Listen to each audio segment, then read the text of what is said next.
she was really lovely, really kind. So she was already at such a young age. She had what I call quite a lot of empathy, and she will be concerned about other people. And what I mean by that is I can remember her saying about her asthma, not that she wanted to happen to her, but she was quite relieved it wasn't happening to anybody else. And I think that's quite a thing to say at such a young age. Welcome to LSE IQ. I'm Sue Windebank, and this is the podcast where we ask social scientists and other experts to answer one intelligent question.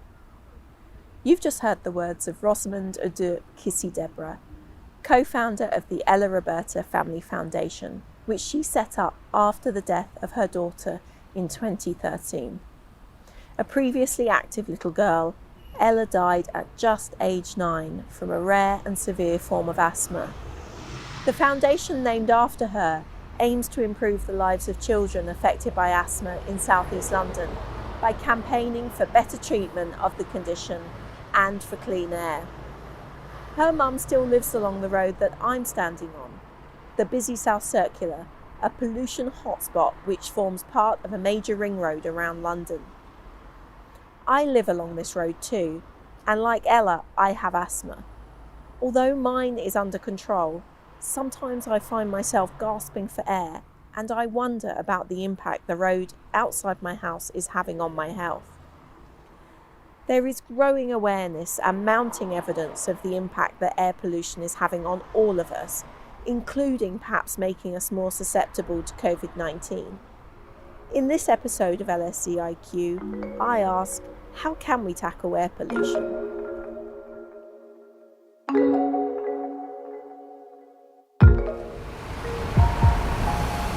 I asked Rosamund when Ella started to become unwell.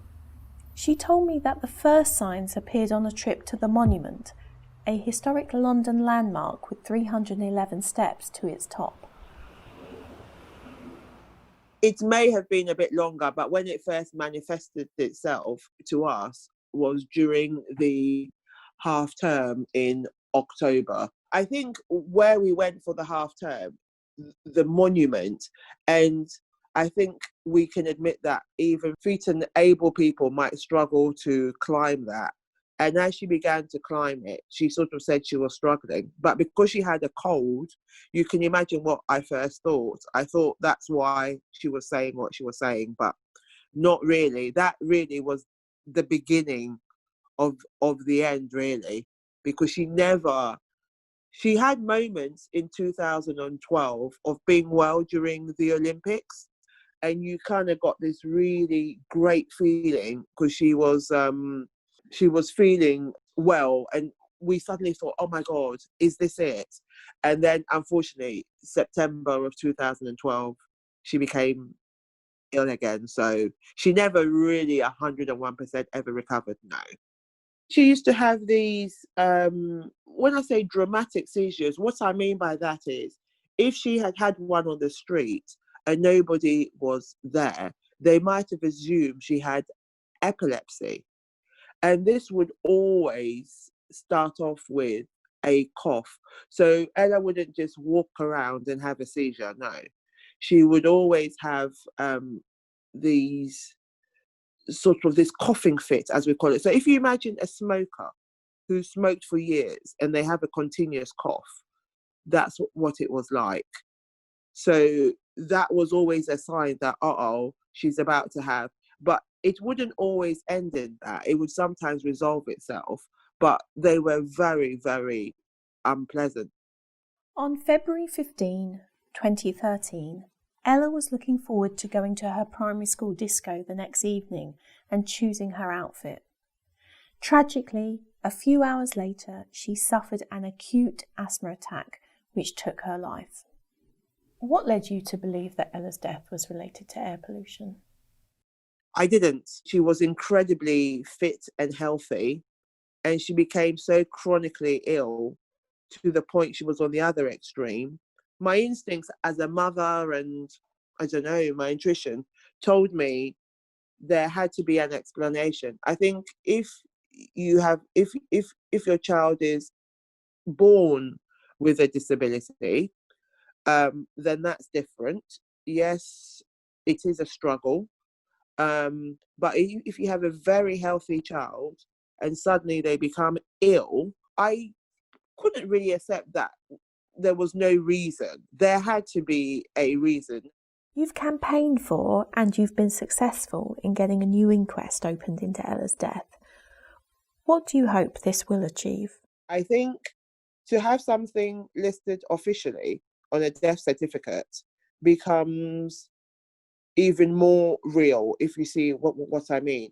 And I think it is only right that the real cause of why she became ill, or contribute, whatever way you want to put it, is actually put on her death certificate. I mean, what it has on there now, which I'm not going to mention, but it has what I would say a generic term. And a generic term tells you nothing really about what happened to her, really.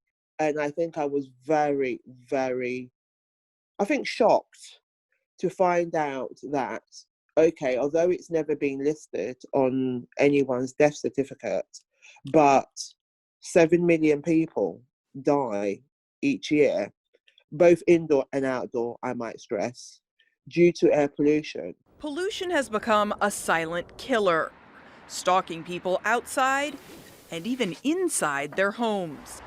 From exposure to smog from industry or traffic fumes to smoke from cooking.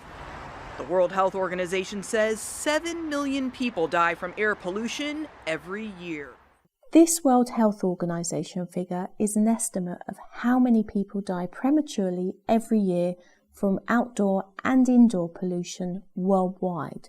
In the UK, a 2016 report published by the Royal College of Physicians and the Royal College of Paediatrics and Child Health estimated that every year around 40,000 deaths are attributable to exposure to outdoor air pollution alone. This is the figure that Rosamund is about to mention. I would go to conferences and they would, and it's not their fault, people who study in this area will say 40,000 people a year die from air pollution. And I noticed they were sort of a little bit disengaged from it. It was a bit like they were just talking about figures. And I think some people may accuse some of the scientists now of doing that, the way they just roll out these figures.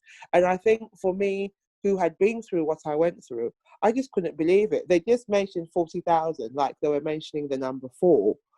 And I thought, oh my God, it's not just 40,000 as a one-off, it's 40,000 every year.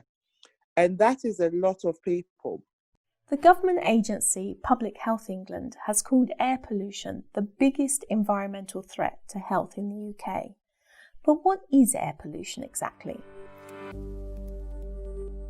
I asked Tom Smith, Assistant Professor in Environmental Geography at LSE. When we think about air pollution, we might think about it in terms of 2 different kind of categories of pollutants. One are particulates. So these are solid or liquid droplets that are suspended in the air. We might call them aerosols. And they are small particles that can be breathed into the body. Particulate matter, PM. And we can categorize these into different size fractions. That's what the scientists would use. PM10 being particles that are 10 microns across or finer, and they can get into the respiratory tract. Or PM 2.5, which are only 2.5 microns across, much smaller, and they can get into the lungs and into the alveoli. So that's your particulate matter. The other component of air pollution are the gases. So these are molecules of gases floating around in the atmosphere that can again cause harm to humans through chronic health effects to do with the lungs and the heart, but also acute effects as well. So these gases might include some of the familiar ones, not nitrogen dioxide, which we know comes from cars, but also sulfur dioxide, carbon monoxide, another familiar pollutant, and ozone as well. Ozone at ground level is considered a pollutant. When we get a warning, perhaps on a weather report, that there's going to be a high pollution day in London, what are they talking about in that instance? So for air pollution forecasting, they might take into account different air pollutants, not just particulate matter, but they'll be looking at levels of particulate matter and also these other gases as well. And they usually calculate something called the air quality index, or an AQI. Now, different nation states have different ways of calculating this. The US version is different to the Chinese version. But generally, this will equate to a certain level of these different pollutants. And each one of these pollutants has a limit, delimited by either the World Health Organization or the European Union. So what kind of levels might we see in a city like London, for example? Well, on a good day, and London has quite a lot of good days, we might be looking at particulate matter concentrations of maybe 5 or 6 micrograms per meter cubed, and that's pretty safe. When it gets to about 10, that kind of raises some concerns. And on extreme days, we might see something up to maybe 100, but that's quite rare. And normally that would be under conditions where the particulate matter is coming from outside of London. There might be desert dust from the Sahara.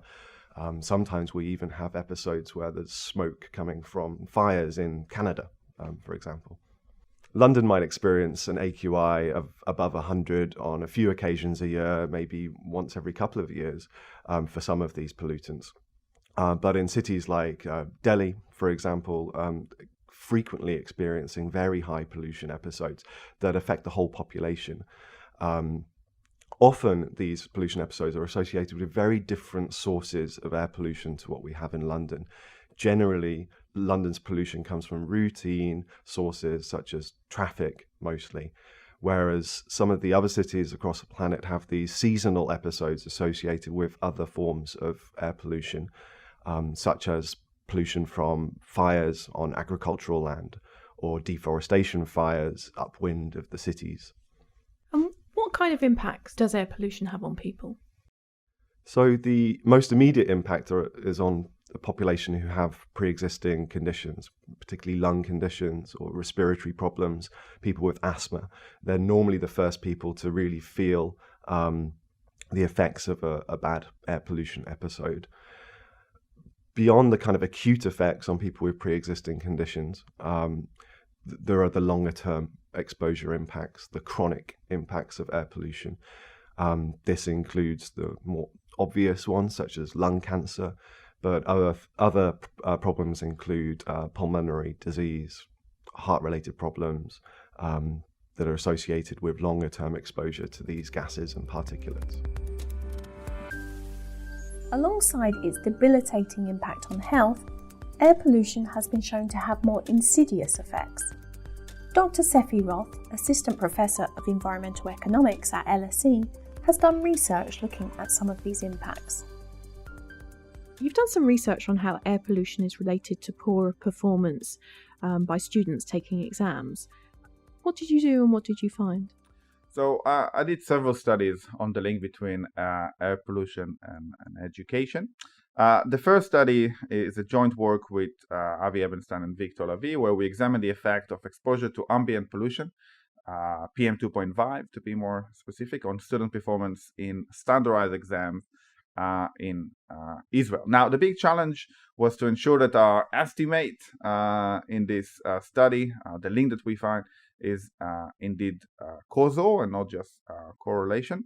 So how did we do that? First, we got data on the universe of Israeli test takers during the years 2000-2002, where we observed pollution levels and educational outcome for over 400,000 subject examination. Second, we overcome confounding factors by looking at within student variation. So we didn't compare student X with student Y. We compared the same students with itself over time, taking different examination, being subject to different level of pollution. Overall, we find that taking an exam on a polluted day, which we define as an air quality index of more than 75, or 23.5 units of PM 2.5, was associated with a 3.2% decline in a student test score. So we're talking about a very, very significant effect on student test score, not just statistically, but also economically. We also examined the long-term consequences of the short-term exposure to ambient air pollution. So more specifically, we study how this short-term exposure affect post-secondary educational attainment and earning of the same test-taking students during adulthood. The results showed that those students who sat exam on high pollution days had lower chance of obtaining a place at the university compared with their unaffected counterparts and completed fewer years of post-secondary education. We also find that short-term exposure to as little as additional 10 units of PM2.5 during these exams is associated with a 2.1% decline in monthly earning in adulthood. So we're talking about something like 8 or 10 years after the actual event, after they were exposed to pollution, we still find very, very significant results on their education and also earnings. So you've also done some research on criminality and air pollution. What did you find?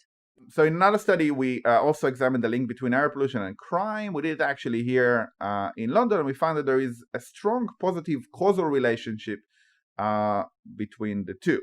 Now, we did it by analyzing data on air pollution and more than 1.8 million crimes that happen over 2 years. And we use a variety of statistical techniques to ensure that our results are robust, and what we identify again is a causal link. And let me explain maybe one of the techniques that we use, because I think it's quite cool, or at least to me. So one of these techniques uses the fact that the wind randomly blows to different directions, bringing pollution to different parts of the city at random. So imagine that there is a cloud of pollution that moves according to the direction of the wind, which again, let me emphasize, is random. We essentially follow this cloud of pollution and look at what happened to this area which receive this cloud of pollution. What we find is that wherever the cloud goes, crime goes up as well.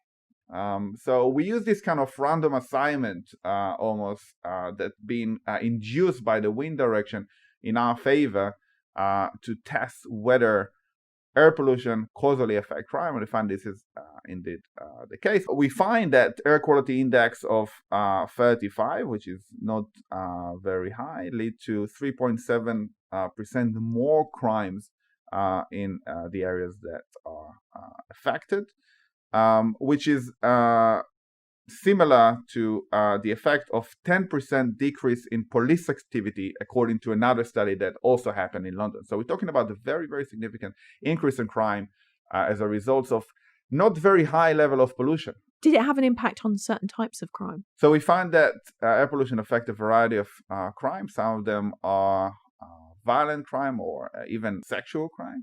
But we also find that air pollution affects more economically driven crime. So we really find that the effect is across the board when it comes to air pollution. I mean, this seems pretty unbelievable. What do you think is going on? There is a variety of possible explanations for the relationship that we find between crime and air pollution. One possible explanation is the effect of air pollution on a stress hormone called cortisol, which in turn can lead to a change in behavior and the way that we think. So again, the exact mechanism on how air pollution affects crime is still unknown. Several theories, including the cortisol that I mentioned before, but this is still a work in progress, and I think that more research is needed here to nail down the exact mechanism here. Where does air pollution come from? Unsurprisingly, in cities like London, most comes from road traffic, with diesel vehicles being more polluting than petrol ones. The way we heat our homes and offices and other commercial spaces is also a major problem. But Tom Smith has looked at a more unexpected source of air pollution in the city. The next Circle Line train via Victoria will arrive in 1 minute. You've done some research on the levels of pollution on the London Underground. What did you find? The London Underground is another one of these really interesting places. We're very familiar with air pollution at the surface, from transport, from cars. Most people would not associate the London Underground with being a particularly polluted place, or at least they didn't until recently when our research was published along with a couple of other papers last year. We found very high levels of particulate matter on the London Underground, 20 to 25 times the levels that we see at the surface, for example. Particulate matter, PM2.5, the particles that can get inside your lungs, get inside the alveoli of your lungs. And we found that the further into the network you go, the worse it gets, particularly the deep London Underground lines like the Bakerloo line and the Central line. We found that the shallower lines, the District line, the Circle line, are less polluted, mainly because they have a better exchange of air with the above ground sections of those lines. And we also find that once you get out of the network, levels very quickly plummet down to kind of background urban pollution levels. Another piece of research that was published last year at King's College London actually looked at the composition of the particles. Now that's very important because different chemical compositions will have different effects on the human body. Carbon particles, we know, are carcinogenic and can lead to lung cancer, and can lead to heart disease, whereas other types of particles are more benign, have less impact on the human body. And what this study found was that most of the particles on the London Underground are iron, from the rails, from the brakes, and from the wheels of the trains. And that is probably less impactful on the human body than carbon that we breathe in at the surface. But we also find very high levels of carbon on the London Underground as well. It's just as a share of the proportion of the pollution, it's a smaller proportion, but it's still very high, and it's still higher than the levels that we see at the surface. Which was the worst line? In our study, we found the Central line to be worse, and that's the line that I travel on every day to commute to the LSE. Not just the Central line, but the section of line that goes between Tottenham Court Road and kind of Shepherd's Bush. The thick, hazardous haze covers a large part of Southeast Asia. Across Malaysia's capital, Kuala Lumpur, nearly 300 schools were ordered to close, like nearly 2,500 others across the country. The situation in Kuala Lumpur has been worsening for days. Last Friday, local hospitals distributed face masks to children and their teachers. The source of this smog in Malaysia, described in this clip from the broadcaster France 24 in 2019, was forest fires. These can be a significant source of air pollution in the region, resulting from the burning of forest to clear land for agriculture. Tom, who is an expert in forest and other types of wildland fires, explained more. Forest fires play an incredibly important role in air pollution in certain regions on our planet. In places like Southeast Asia, particularly Singapore, Malaysia, Indonesia, Brunei, it's the most important source of air pollution in these regions, especially during certain times of the year, the dry season, usually around August, September, October. This is the season when land that has been cleared for agriculture may experience fires, often set on purpose to clear the land for a new crop, or clear the land following deforestation to make way for new plantations. This particular region of our planet has a fairly unique type of soil. It's peat, which is incredibly carbon rich. We might associate peat with Ireland or Scotland or maybe Siberia, but tropical peat exists mostly in Southeast Asia, but also some parts of Central Africa and Central America as well. But the problem with peat is that it's highly flammable. It contains a lot of carbon. It's about 58% carbon, and it's once it ignites, it's very difficult to put out. So some of these fires that are burning on land in Indonesia or Malaysia may burn for months, and I've attended fires as part of my research that have burnt for 6 or 7 weeks, producing huge amounts of particulate matter in the smoke, which then travels downwind of the fires to the populated areas of this region, highly densely populated areas. So we see an exposure of, we see many people exposed to this pollution from fires. So there's a connection between palm oil and air pollution in Southeast Asia. Could you say something about that? So a lot of the deforestation on tropical peatlands, this kind of unique ecosystem, it's normally wet and waterlogged and swampy, and an incredibly carbon-rich environment, both in terms of the trees and the soil. A lot of the deforestation of this ecosystem is driven by the expansion of palm oil plantations in both Indonesia and Malaysia. That deforestation is often accompanied by land clearance fires. So it's more economically viable to clear the land using fire. It's very cheap. It's easy to get rid of all the material from the deforestation and expose the land ready for plantation. The alternatives are quite expensive, such as towing the logs using chains, very heavy on manual labor. So fire is the most effective way of clearing the land. Not all oil palm is bad. It's just the oil palm that is driving deforestation on this particular type of ecosystem. A lot of oil palm is grown on mineral soil, on land that has been plantations for over 100 years, in which case it's a very efficient and good use of the land, and it's an incredibly important crop for development in this region. Unfortunately, because of the peat soil, these fires will last for many weeks, contributing to a smog that can affect the whole of the Southeast Asia region. Sometimes we see Singapore with AQI levels of 300 to 400, which is dangerous for all individuals, and the advice would be to stay indoors. Schools have to close down.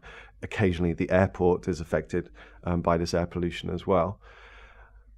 Often in the news we don't see the effects on the people who are living closer to these fires. It becomes newsworthy when it crosses the Straits of Malacca and affects the major urban conurbations of Kuala Lumpur and Singapore. But measurements in cities like Jambi or Palembang, which are cities on the island of Sumatra, which are very close to these deforestation fires, are often showing AQI levels that are literally off the scale. Often we'll see the level reported from these air pollution stations at 2,000 or 3,000, and it's not because the AQI is 3,000. It's because it's got up to the maximum level that the air quality index scale had been set to, because the air is so thick with smoke. And when you see videos from these cities and people can't see the other side of their living room indoors, you realize just how bad the situation can get from this particular type of air pollution. Another less well-known type of air pollution is indoor air pollution. Seffi Roth explained.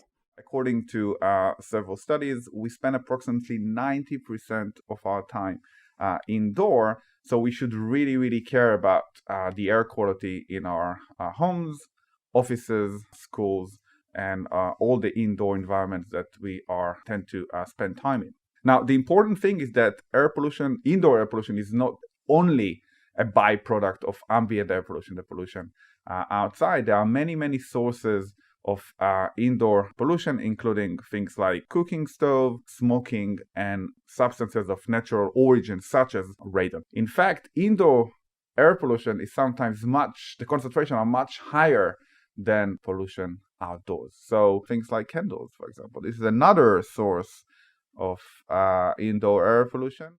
So our obsession with candles isn't doing us any good. But indoor air pollution in the developing world is a far greater threat to public health. I spoke to Dr. Ute Collier, Head of Energy at the NGO Practical Action, over Zoom. So most people, at least in the West, when they think of air pollution, they don't think of indoor air pollution. Why is cooking so problematic in this respect? Well, globally, we actually have around 3 billion people who cook with extremely dirty fuels. So it's, firewood put on a 3-stone fire, or if they're very lucky, they might have a stove of sorts, but still using firewoods. A very inefficient way of cooking. So you get lots of the particulates then escaping from the stove or the fire. And if you do that in a hut, you can imagine you get a huge amount of smoke. And it's a significant problem for many people, and especially women in the developing world. I went on this biogas trip in Kenya, and they still had the old kitchen there as well. And I think they were using it for, cooking certain things. So the old kitchen, which was often somewhere separately in the house or just in a shed, was often really dirty, just full of soot. Whereas the new kitchen with the biogas, looked fairly clean. So that was quite interesting. The biogas stoves they brought into the house itself, whereas the previous kitchen was often in a shed or an outhouse, just because of how dirty it was. And what kind of solutions are there? Well, unfortunately, often with these kind of things, it's complicated, right? So, we've got to accept that many of these people impacted by this problem are very poor. The reason they use firewood is because it's often freely available. So they might not have, they might not have the money to access other options. We all cook with gas or with electricity. Well, a lot of these people don't have electricity. They might live in rural areas where something like liquid petroleum gas, these canisters, they might not be available. But also they just wouldn't be able to afford it. So that's a real problem, that you can't either get it to people or they can't afford it. In other places, especially in the sort of more urban areas where charcoal use has been a problem in many of these countries, that there is, especially when there have been government programs promoting LPG canisters and stoves, there is quite a lot of progress. I mean, countries like India are using a lot more of them now. So, we know we can do things. There's also some things I get quite excited about. If you think about in rural areas, a lot of people have cows. You can actually make biogas from the cow manure. I saw a really exciting project like that in Kenya. But again, it costs money. So all of this needs government or rather donor support, big programs to get to these 3 billion people. So how do you get from cow dung to cooking fuel? Yeah, it's actually an amazingly simple system. So most of these people have 2 or 3 cows, which are just outside their house. Well, you just collect the cow dung in a kind of plastic container which it can expand and the gas collects, and then you just take that gas into the kitchen and it works perfectly well. And are these new ways of cooking accepted? Well, I think once people know they're there, they can get accepted. One of the problems we've seen in many places is that you get men trying to sell cooking solutions to women. The reality is, in many countries, it's still women who cook. So the obvious thing, of course, is that you need a woman to go to another woman's house and say, well, this is how, someone who understands how you cook, what you cook, and what you need for cooking. But surprisingly, in many places that hasn't happened.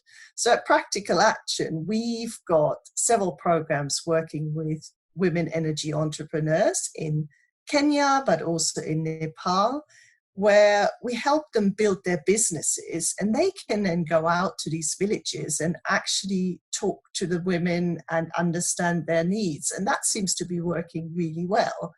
And they've managed to increase their sales of cook stoves. They also produce what are called briquettes, which are often made from agricultural waste. So there's definitely a model there that works, but it takes time as well. You need to create the awareness amongst people. And also we've got to accept that maybe there isn't just one simple solution. Just think about how you cook. You probably got a microwave, you've got a toaster, you've got a gas stove. So people might need several solutions to make it work for them. So what needs to be done in order to tackle air pollution? Uta explained that in the case of clean cooking, a greater awareness and more money is essential for action. I think it's absolutely key that we get more global attention to this problem. People have been talking about air pollution in cities a lot, but the fact that we started this conversation saying, well, most people here in the West aren't very aware that it's such an issue for so many people, the indoor air pollution. So this needs to get on the global agenda. The World Health Organization has tried to do this a little bit, but there needs to be more of it. And then that needs to also feed through to the national level. In all these countries where it is a problem, it's just still not being taken seriously. I mean, of course, one of the issues we often don't have any or not much health provision in these rural areas. So even if people fall sick, well, no one might actually know about it. So we need to collect more data again to understand how significant this problem is and, for example, at the moment, how it relates to being susceptible to COVID, for example, as well. But I think it is really an issue of needing much greater global awareness. And then, linked to that, we need to throw more money at the problem. There have been estimates of something like 40 million going in to solve clean cooking, or dirty cooking, if you like. Well, $40 million is just nothing if you're trying to solve the problem that affects 3 billion people. You probably need to increase this by a factor of 10, if not more. And that needs to come from donors through new partnerships as well between donors and private sector and governments. It won't be easy to do that, especially at the current time where, the economy is under such strain, but we have to do it. Otherwise, people will continue to die. For Seffi Roth, governments should look at the role tax could play in reducing air pollution. In my view, we should use market-based instruments, things like taxes. And let me clarify what I mean here. So I'm a big believer in the powers of market, and I rarely think that government should intervene in them. However, when we have a clear market failure, as we have here, I think that government must act. The economic problem with pollution is that it creates an external cost, what we call in economics an externality, that is not reflected in market prices. Government should correct this problem to allow market to operate efficiently. However, I think it's very important to do it right and take into account the potential distributional aspects of using such instrument. For example, taxes can be very regressive, and this can hurt people with low income. So government should design policies that improve the environment, but at the same time does not put additional economic stress on low income households. And what would you tax? So I think that every place would require different type of tax based on the sources of pollution. So if it's coming from transportation, maybe we should tax something associated with that. Here's Tom Smith. So tackling air pollution is very much dependent on the sources of air pollution. In a city like London, where most of the pollution is coming from transport, it's important to regulate the vehicle fleet. So that's something that the Mayor of London has been working on for years now, starting with the congestion charging zone and moving towards the ultra low emission zone that came into force just last year, I think. In other places on our planet, so take for example the region where I work in on forest fires, it's very important to avoid those fires. So avoiding the drainage of land, the drainage of the peat, which dries it out and makes it available to burn, is probably one of the most important things you can do to avoid those fires in Southeast Asia, keeping the land wet. It's not particularly important, the fact that we have these surface fires, because they may last a couple of days, burning the material on the agricultural plantations, but what we want to avoid is the peat fires. So avoiding drainage and making sure that the water table is high is a really good and effective technique of avoiding air pollution in that particular region of the planet. The tube is a difficult one because there are always going to be these sources of air pollution from mechanical wear between the wheels and the track. But again, the Mayor of London is now looking into ways that you can scrub the tunnels and vacuum clean all of the particulates out of the air on a semi-regular basis, and that will help contribute to lowering levels, hopefully, on the London Underground as well. And finally, I asked Rosamund what we should be doing to tackle the problem of air pollution. The first thing I can think of is, number one, to take it seriously. because you can't see something doesn't mean it isn't there. People's lives matter. I don't have all the solutions for it, and I don't think government do either. And I think it is going to involve all of us, Sue, in the sense of behaviour change. I think we all have to want to live healthy lives and to do our little bits. I think a combination of all of it. I'm not saying we need to be, transport needs to be down 90%, but there needs to be less, if you see what I mean. So something like wood burning for me is a no-brainer. That I would dearly love to see that banned. And things like fires, things that we can do, that we're now in a modern age, we actually don't need sort of wood burning stoves. So things like that. And, I am not asking the nurse or the carer who's got to travel from house to house to house to house to visit people to give up her car, but she is one person.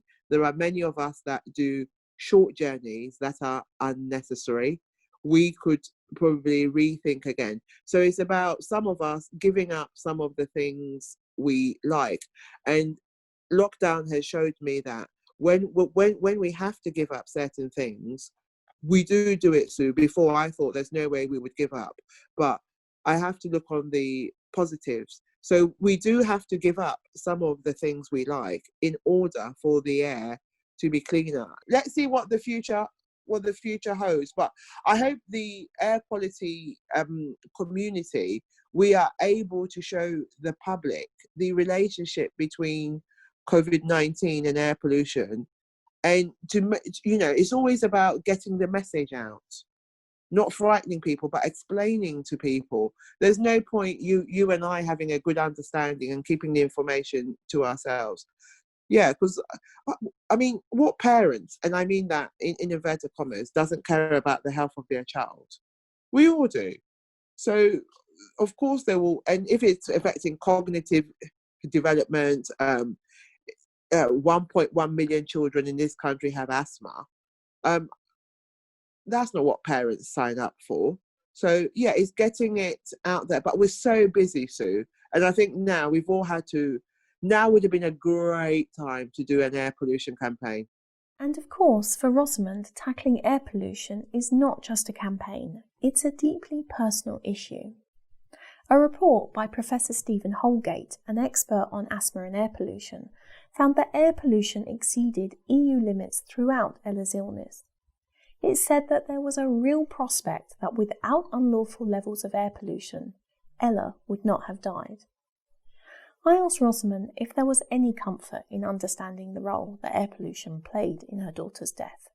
Sort of has made it harder in a way. And what I mean by that is you live near the South Circular, as I do, and you can imagine I have thought at times, if I didn't live here, then maybe she may still be here. And I think as a mother, that's quite difficult. I'm not saying I am to blame for it, but you just feel, I can't believe that where we live, because one feels one's role as a mother is to protect your child. And obviously, I bought the house where I lived before she was even born.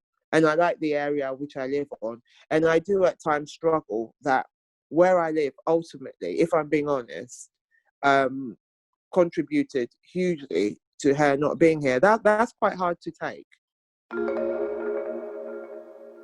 Tell us what you think using the hashtag LSE IQ. This episode of LSE IQ was produced by Anna Bevan and me, Sue Windebank. Want to explore more about air pollution? This episode was based in part on the following research. Crime is in the Air, the contemporaneous relationship between air pollution and crime by Malvina Brody, Seffi Roth and Lutz Sager, a discussion paper by ESA, Institute of Labour Economics. The long-run economic consequences of high-stakes examinations, evidence from transitory variation in pollution by Avraham Ebenstein, Victor Levy and Seffi Roth in the American Economic Journal, Applied Economics. Spatial variability of fine particular matter PM 2.5 on the London Underground network by Brynmore M. Sanders, James D. Smith, T.E.L. Smith, David Green and B. Barrett in the journal Urban Climate, and review of emissions from smouldering peat fires and their contribution to regional haze episodes, Uki Hu, Nieves Fernandez Inez, T.E.L. Smith and Guillermo Rhine in the International Journal of Wildland Fire. Join us next time when we ask, can we afford the super rich? For more episodes of this podcast and to subscribe, please visit lse.ac.uk/IQ or search for LSE IQ in your favourite podcast app. And please consider leaving us a review, as this makes the podcast easier for new listeners to discover.